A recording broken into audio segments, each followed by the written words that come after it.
Hello everyone. तो यार आज के इस वीडियो में है ना, कोई बकवास नहीं करने वाले हैं अपन, सीधी काम की बात होने वाली है। कॉपी पेन लेके बैठना है सबको। आज जिन बच्चों की 11th बर्बाद हो गई है या थोड़ी बहुत भी ठीक है, अब जो 12th में आ गए हैं और जो 2025 का एग्जाम देने वाले हैं, उनके लिए वीडियो है कि कैसे क्लास 11th में, क्योंकि काफी सारे बच्चों की चीज आ रही है सर, अब तो बहुत कम टाइम बचा है, एक साल में दोनों साल की पढ़ाई 11th 12th की कैसे करी जा सकती है। तो आज अपन वो 11th के टॉपिक्स में तुम्हें बताने वाला हूं, एकदम सब टॉपिक, हर चैप्टर की डिटेल में। वो 10 से 15% ही टॉपिक्स हैं जो क्लास 12th में एक्चुअली काम आएंगे। तुम उनको अगर पहले कर लोगे ना, तो क्लास 12th की जो स्ट्रीम चल रही है उसमें तेजी से चल जाओगे। काफी सारे बच्चों को वो आ रहा है सर मैं 12th के चैप्टर भी ढंग से नहीं कर पा रहा हूँ क्योंकि मेरे 11th के भी जो है ना वो कमजोर हो रहे हैं। तो यार कुछ कुछ चीजें अपन जो है, और मैं कुछ स्ट्रैटेजी बताऊंगा और कुछ बच्चों के आपको ऐसे एग्जाम्पल बताऊंगा जो अभी पूरी 11th बर्बाद करके आए थे, लेकिन उन्होंने एक एक दो दो महीने में कैसे 11th भी पढ़ी और 12th भी पढ़ी। तो यार सबसे बड़ी बात तो इसमें ये बच्चों का एक क्वेश्चन आता है कि सर क्या अभी भी पॉसिबल है क्या। काफी सारे मैसेजेस कमेंट्स इसमें देखते हैं। यार देखो पहले इसको क्लियर कर लेते हैं, पॉसिबल है कि नहीं है। 100% पॉसिबल है, 100% पॉसिबल है। तुम आज से 4 महीने बाद भी ये सवाल पूछ रहे होंगे सर 8 महीने में पॉसिबल है क्या। वो सवाल हम नहीं पूछे, इसलिए सही तरीके से आज से अभी से चालू करनी है। यार मैं तुम्हें आज ऐसे एग्जांपल्स बताता हूँ कुछ मतलब तुम्हारे मोटिवेशन के लिए बात कर रहा हूँ। ये मैं जो आज आईआईटी में बैठे हुए हैं 11th पूरी बर्बाद करने के बाद भी, ये हमारे महाराज पंकज भाई साहब, प्रतीक सर इससे आईआईटी दिल्ली मिलने गए थे, आईआईटी दिल्ली का फोटो है ये पूरी 11th बर्बाद करके, है ना, सिर्फ एनसीईआरटी मुश्किल से पढ़ी थी इसने, फिर 12th में आया। 12th में भी 8 महीने में हिंदी मीडियम का होने के बावजूद भी, मतलब इसने 11th और 12th एक साल में करी, और 12th के साथ ये महाराज आईआईटी दिल्ली में पहुंचे हुए हैं। जब ये कर सकते हैं तो तुम भी कर सकते हो यार। ये ऐसा इकलौता केस नहीं, ऐसे बहुत सारे केसेस हैं। मैं आयुष अग्रवाल की बात करूं, इसके नाम पे तो अपना कोर्स का नाम भी है। इस बच्चे की पूरी 11th उड़ी हुई, फिर भी क्लास 12th में आज आईआईटी बॉम्बे में बैठा हुआ है अंडर 1000 रैंक के साथ में, और वहाँ का तो टॉपर भी है ये आईआईटी बॉम्बे का। तो कैसे करा इन्होंने। देखो यार सिर्फ यही बच्चे नहीं, मैं तुम्हें यार ऐसी बात बताता हूँ। देखो अभी काफ़ी सारे बच्चे अपने पास में जो 11th से 12th में आए थे, मैं उनकी आज से 1 महीने पहले, है ना, चलो मैं ऑफलाइन गुरुकुल के कुछ बच्चों की बात बताता हूँ। जब वो जनवरी में आए थे, है ना, जनवरी में चालू हुआ था, अपन ने वादा किया था यार पूरी 11th और पूरी 12th वापस से पढ़ाएंगे। काफ़ी सारे बच्चों को लग रहा था कि यार कैसे होगा ये काम, है ना, कॉन्फिडेंस ही नहीं आ रहा था सर क्या पॉसिबल भी है क्या। लेकिन मैं यार इसमें तारीफ करना चाहूँगा बच्चों की। यार जनवरी फरवरी 2 महीने जब उन्होंने बिताए, टीचर्स ने लपक के मेहनत करी। क्लास 11th और 12th एक साल में दोनों कराना, वो भी बेसिक से, बहुत चैलेंजिंग टास्क है, बहुत चैलेंजिंग टास्क है। डबल मेहनत लगती है उसमें, क्योंकि 11th भी करनी है 12th भी करनी है। पर बच्चों ने, टीचर्स ने, पूरे सिस्टम ने हार नहीं मानी, और 2 महीने के अंदर अंदर उनका केस बताता हूँ। बच्चों का जब कॉन्फिडेंस लेवल है सर, हमारे 1 महीने में 9 चैप्टर्स हो गए, 2 महीने में 18 चैप्टर्स हो गए। अब जो उनका कॉन्फिडेंस आ रहा है ना, 11th का भी काफ़ी पोर्शन हो गया, 12th का भी डिसेंट पोर्शन हो गया। अब उनकी 11th का बेस मजबूत हो गया कि जो 12th में और ढंग से पढ़ाई कर सकते हैं। तो अब जो कॉन्फिडेंस लेवल बढ़ गया वो अलग लेवल पर बढ़ गया। जो ऑनलाइन में जो बच्चे बात कर रहा हूँ, जिन्होंने 1 महीने पहले से सो कॉल तैयारी कर दी थी चालू, उनकी भी 11th और 12th पूरी चल रही है। 11th क्लास के उनने जो चैप्टर्स कर लिए, 9 चैप्टर्स वो भी कर चुके हैं। तो अगर हम 1 महीने में 9 चैप्टर्स कर पाए, प्रैक्टिकल बात बता रहा हूँ, देखो यार टोटल मिला के 90 चैप्टर्स हैं, मोटे मोटे देख लें तो। अगर हमने इस स्पीड से, इस मेहनत के साथ में काम कर लिया, तो 10 महीने में पूरा सिलेबस 11th और 12th का डुएबल है। उसमें पर यार इच्छा शक्ति होनी चाहिए डबल मेहनत करने की, क्योंकि हमें डबल काम करना है। तो देखो यार एक छोटी सी बात बताता हूँ। अभी जैसे क्या है, 11th के एग्जाम चल रहे हैं काफ़ी बच्चों के, तो मोस्टली मैं कोटा की बात करूँ, मोस्टली इंस्टीट्यूट्स ने कोटा में, मतलब ऑलमोस्ट सभी ने, है ना, अदर देन ईसरल, छुट्टी कर दी बच्चों की। तो ठीक है तुम जाओ 11th के एग्जाम दो, है ना। अब मैं डिफरेंस बताता हूँ। अपने जो ईसरल के बच्चे तो उन्होंने पता है क्या बोला, और सिस्टम ने भी क्या उनका पूरा साथ दिया कि नहीं सर, हम पूरा 1 महीना क्यों बर्बाद करें, हम सर 11th के एग्जाम भी देंगे और डबल मेहनत करके जेई की तैयारी भी साथ में चालू रखेंगे, सेम वे ऑनलाइन में। तो एक भी दिन की क्लास की किसी भी बच्चे की छुट्टी नहीं हुई है, चाहे वो फरवरी हो चाहे वो मार्च चल रहा हो। बच्चे 11th के एग्जाम भी दे रहे हैं और शाम को डबल मेहनत करके जेई की तैयारी भी कंटिन्यू कर रहे हैं।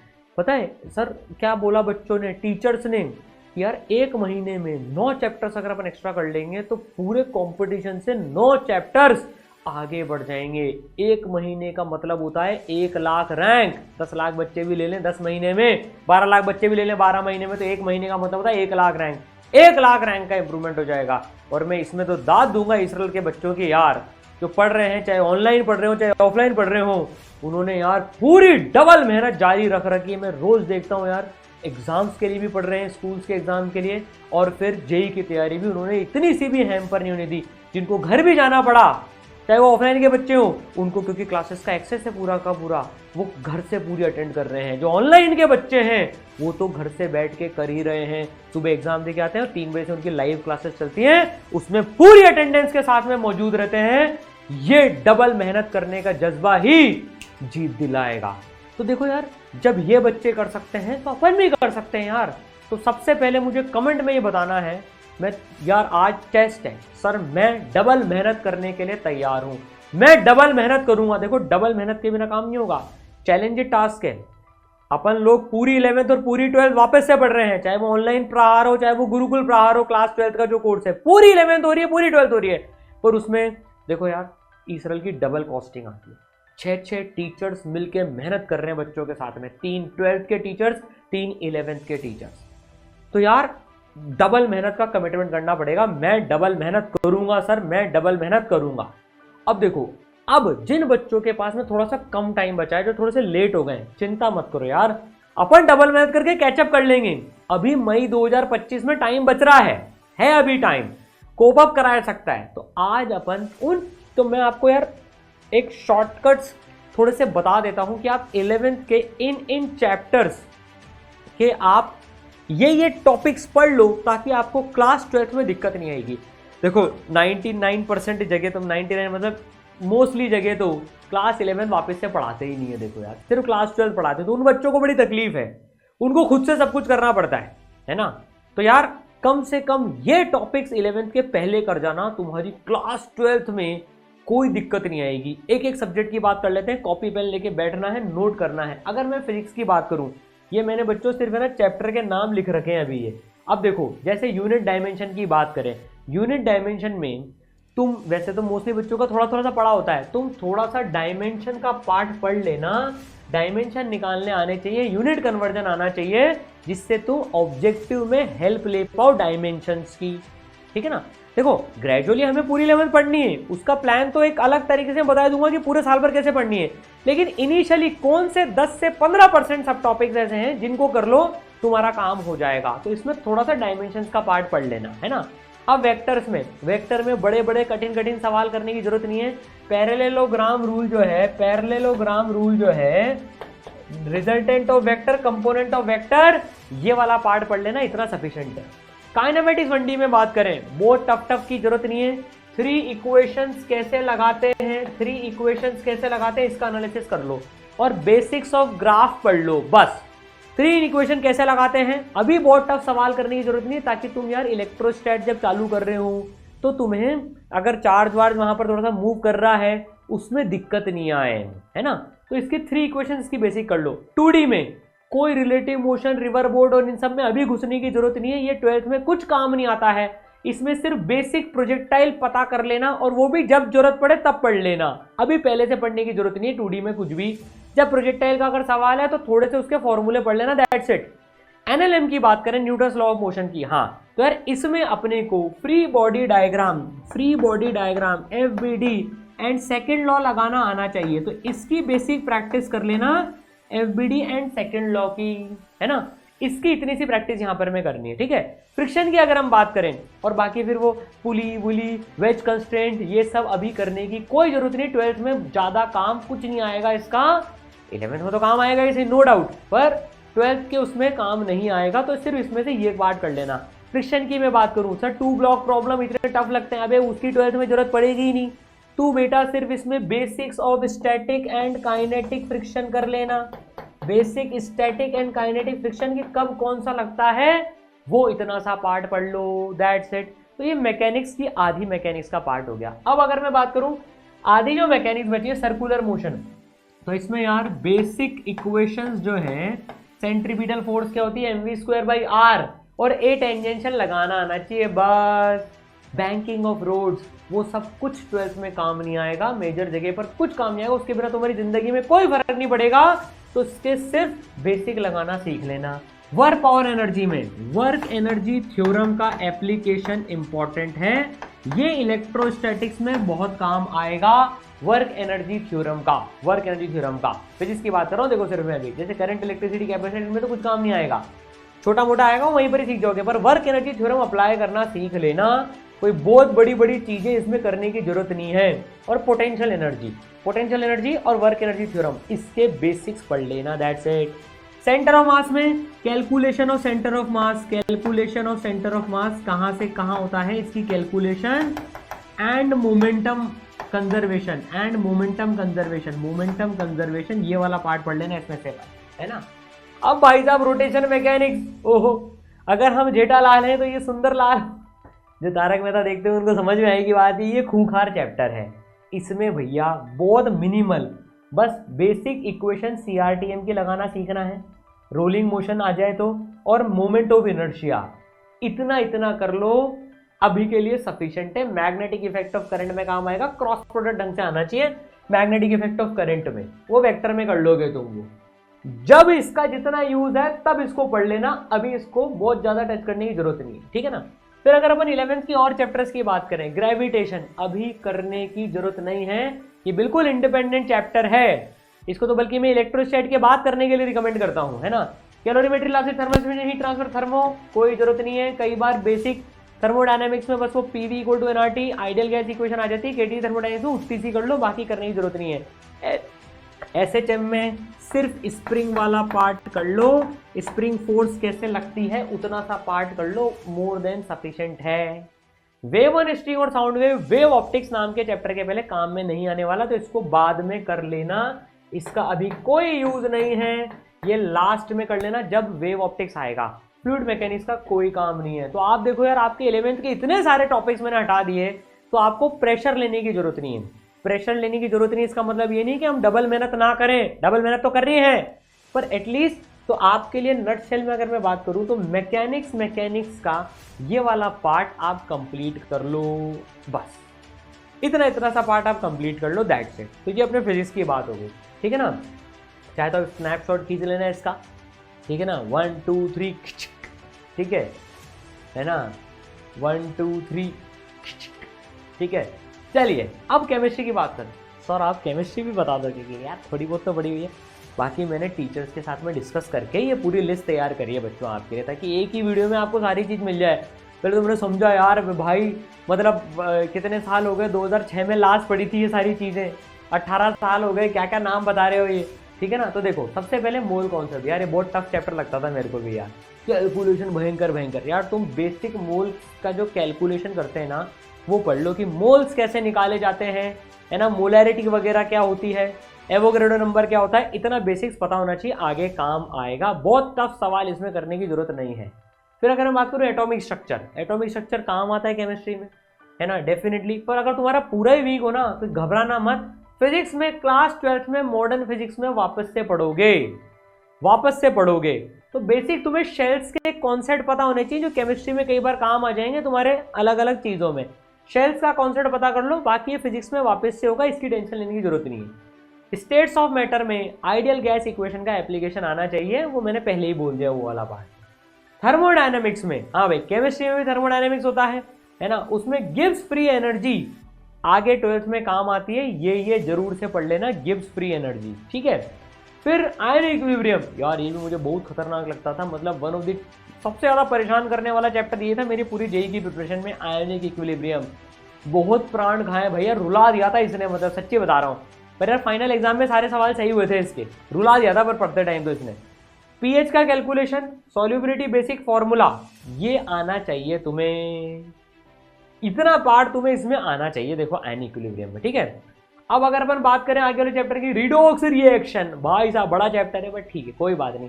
रिएक्शन बैलेंसिंग आनी चाहिए, रिएक्शन बैलेंसिंग आनी चाहिए, रिएक्शन को कैसे बैलेंस करना है वो कॉन्सेप्ट क्लियर होना चाहिए, 12th में वो काम आएगा। Periodic table and chemical bonding, yes these two are now important part. ये इंपॉर्टेंट चैप्टर्स हैं यार। जो केमिस्ट्री में भी कितना कम करवा दिया सिलेबस यार, मतलब जो तुम्हें प्री रिक्विजिट है पीरियोडिक टेबल और केमिकल बॉन्डिंग को एज अर्ली एज पॉसिबल पढ़ लेना, इनका उपयोग आएगा। पहले इस्तेमाल करें फिर विश्वास करें वाली बात है, ठीक है ना, तो पहले इसको पढ़ लेना है, ये इंपॉर्टेंट चैप्टर्स हैं देखो यार। फिर ऑर्गेनिक की बात करें, IUPAC बेसिक नेमिंग आने चाहिए यार, है ना, 12th की ऑर्गेनिक पढ़ने की। GOC इंपॉर्टेंट है पर्टिकुलरली, जैसे मैंने टीचर से बात करी, प्रतीक सर से पूछने का, सर स्टेबिलिटी वाली थिंग्स है ना, स्टेबिलिटी वो कंपाउंड की स्टेबिलिटी, फलाना स्टेबिलिटी, वो काम की होती, तुम समझ जाओगे यार ये यार, है ना। और GOC मतलब ये इंपॉर्टेंट पार्ट है, ठीक है। चलिए तो केमिस्ट्री में इतना ही है, बधाई हो, चलो बहुत बहुत बधाई हो। कोप अप कर सकते हैं, बिल्कुल कोप अप कर सकते हैं। महीना 2 महीना डबल मेहनत कर ली ना, मैं सच बता रहा हूँ, 12-12 घंटे का एवरेज निकाल लिया ना, आराम से करा जा सकता है। चलिए गणित में आ जाते हैं अपन अब, ठीक है ना। तो इनके सर से पूछा मैंने, सर क्या क्या है, तो उन्होंने कहा लॉगरिथम में यार बेसिक फॉर्मूले, लॉगरिथम बेसिक फॉर्मूले। अब देखो मैथ्स में क्या तुम एडवांस के लेवल पे तो बहुत डेप्थ में जाते हो, ग्रेजुअली अपन इंप्रूव करेंगे, पर 12th के लाइनअप में आने के लिए लॉगरिथम के बेसिक फॉर्मूले आने चाहिए। क्वाड्रेटिक में रूट्स पता होने चाहिए, रिलेशन, वेवी कर्व मेथड होता है कोई सा, मुझे याद नहीं आ रहा है कौन सा है, बट ठीक है, ये पता नहीं कौन है यार, पता नहीं पढ़ा होगा बचपन में। इनइक्वालिटीज तो मुझे याद आ गया था, मॉड्यूलस मुझे आ गया था समझ में, ठीक है ना। तो ये पार्ट्स तुम थोड़े से क्वाड्रेटिक में कर लेना, ठीक है। फिर अगर बात करें कंपाउंड एंगल्स, कंपाउंड एंगल में तो भाई साहब बहुत ही सारी चीज़ें होती है, पर बेसिक फॉर्मूले कंपाउंड एंगल्स के, ट्रिग्नोमेट्री विग्नोमेट्री के बेसिक फॉर्मूले यहाँ पर आने चाहिए। ट्रिग्नोमेट्री इक्वेशन में स्टैंडर्ड फॉर्म्स एंड ग्राफ्स, ये आगे 12th में भी काम आएंगे, ग्राफ्स काम आएंगे, तो स्टैंडर्ड फॉर्म कर लेना और ग्राफ कर लेना, ठीक है। देन P&C प्रोबेबिलिटी चैप्टर में काम आएगा, उसके पहले नहीं आएगा P&C काम में। तो जब प्रोबेबिलिटी चैप्टर चालू होने वाला हो तब इन महाराज को उठा लेना, उसके पहले जरूरत नहीं पड़ेगी, ठीक है। और अगर बात करें कोऑर्डिनेट ज्योमेट्री, कोऑर्डिनेट ज्योमेट्री के बेसिक्स हैं, बिल्कुल स्ट्रेट लाइन की इक्वेशन आनी चाहिए, सर्कल की इक्वेशन आनी चाहिए, है ना, पॉइंट, वो सब चीज़ें आनी चाहिए यार। देखो ये तो काम आती है, स्ट्रेट लाइन सर्कल इन सब की तो आगे काम आएगी, सही, ठीक है। तो यार मैथ्स में भी खिचिक कर लो, 1 2 3 खिचिक, ठीक है ना, ले लिया स्नैपशॉट। तो देखो ये चीज़ें तुम 11th की पहले से कर जाओ, 1 से 2 महीने के अंदर अंदर में ये आराम से कर सकते हो, मैं सच बता रहा हूँ। देखो यार अब देखो एक चीज़ इसमें आती है, अब डबल मेहनत के बिना ये नहीं हो सकता है। तुम सोचो सर मैं 4 घंटे 5 घंटे पढ़ लूँ, मस्ती करता रहूँ, नहीं होएगा, नहीं होगा यार। बच्चे इतनी मेहनत कर रहे हैं, उनसे भी तो लड़ना है। अब तुम्हारे लिए ये सारी चीज़ें, सर मेरे 11th के एग्जाम चल रहे हैं, मैं कैसे करूँगा, क्या एडवांस वाले तुम्हारे लिए आगे सरकाने वाले हैं क्या डेट, ओहो इस बच्चे के लिए भाई साहब चलो एग्जाम चल रहे हैं, इसको मैं कंसिडरेशन कर लेता हूँ, आगे सरका देता हूँ इस बच्चे के लिए एग्जाम, 1 महीना नहीं होने वाला ना, टाइम तो उतना ही बचा है, एक एक दिन इंपॉर्टेंट है, एक एक दिन इंपॉर्टेंट है। अच्छा इसमें सबसे बड़ी बात क्या है, गाइडेंस बहुत ज़्यादा जरूरी है। यहाँ पर अब पर्सनलाइज मेंटरशिप का बहुत बड़ा रोल आता है, बहुत बड़ा रोल आता है कि वो हमें मेंटर हमारे हिसाब से, क्योंकि देखो हर बच्चे का 11th में अलग अलग तरीके से वीक है, किसी का क्या वीक है, किसी का क्या वीक है, तो भाई पर्सनलाइज मेंटरशिप का रोल इसी समय सबसे ज़्यादा आता है। जनरल ज्ञान ठीक है एक लेवल पे काम कर गया, लेकिन पर्सनल मेंटर जो बताएगा वो एक अलग लेवल की चीज़ होगी। तो जो लोग यार ऐसा कोर्स ढूंढ रहे हैं जहाँ पर पूरी 11th और 12th पढ़ाई जाए ईमानदारी से, तो यार आयुष प्रहार आपके लिए है। टॉप कोटा के टीचर्स आपको पढ़ाएंगे, 3 बार AR1 आ चुकी है, 35,000 से प्लस IITian बन चुके हैं, जे एडवांस तक 4 बार रिवीजन भी हो जाएगा पूरा का पूरा, ये गारंटी है। नवंबर एंड तक आपका पूरा सिलेबस हो जाएगा। आप अगर थोड़ा सा और फास्ट चल लिए तो नवंबर मिड तक भी हो सकता है, पर नवंबर एंड एक एक दिन का इनके गुप्ता सर ने पूरा प्लान बना के रख रखा है। बोर्ड की भी इसमें साथ के साथ में ध्यान रखा जाएगा। आपको NCERT में से भी क्या क्या पढ़ना है, पूरी NCERT मार्क कर रखी है, 20% NCERT पढ़ने में पूरी NCERT कवर हो जाएगी, चिंता ही मत करना, बहुत जबरदस्त मार्किंग है। एक एक चीज़ का ध्यान रखा गया है इसमें, बैकलॉग्स का सफाया होगा तभी तो हाईएस्ट सिलेक्शन रेशियो आता है। यार मैं फिर से अपने बच्चों की तारीफ करूंगा जो इसमें पढ़ रहे हैं यार, मतलब उन्होंने जो जज्बा दिखाया ना।